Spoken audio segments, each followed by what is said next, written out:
there, I'm Jennifer Bernard. I'm one of the elementary math academic facilitators, and with me today is Vicki Holman. Hi there, fifth grade families. So today I want to talk to you a little bit about a concept that your fifth graders are actually working on all year long, and we call that fluency. So your fifth grader has actually been working on fluency since they started learning to read. It sounds like a fancy word, but all it means is that a reader can read at the correct rate or speed, at the correct automaticity, meaning they can read the words on the page quickly without having to work very hard, and with expression that matches the message that the author wants them to. And so the reason that we work on fluency is that it's really the bridge between reading the words on the page and understanding the words that the author intends them to.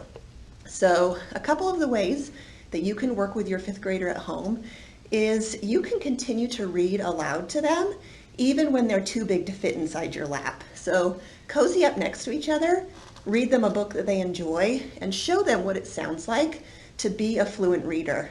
Read at a good rate, use expression, and show them how it sounds to read with that fluency.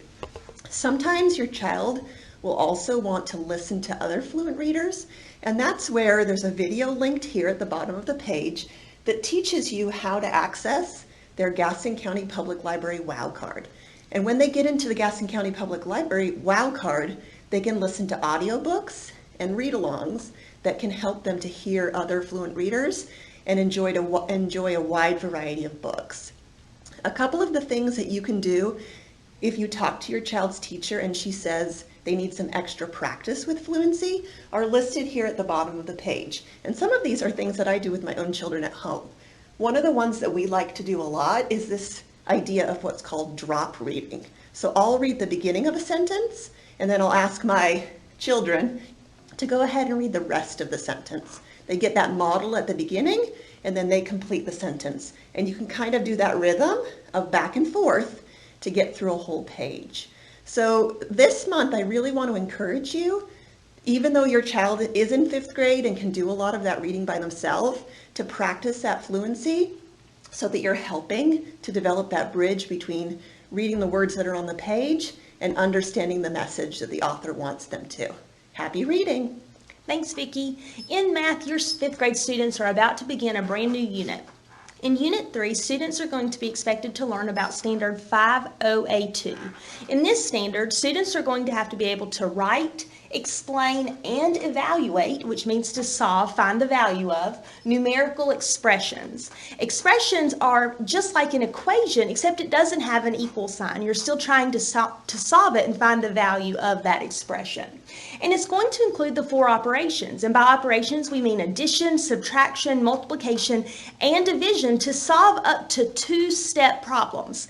These also could be word problems that students have to write their very own numerical expression for, or it could be that they have to solve it.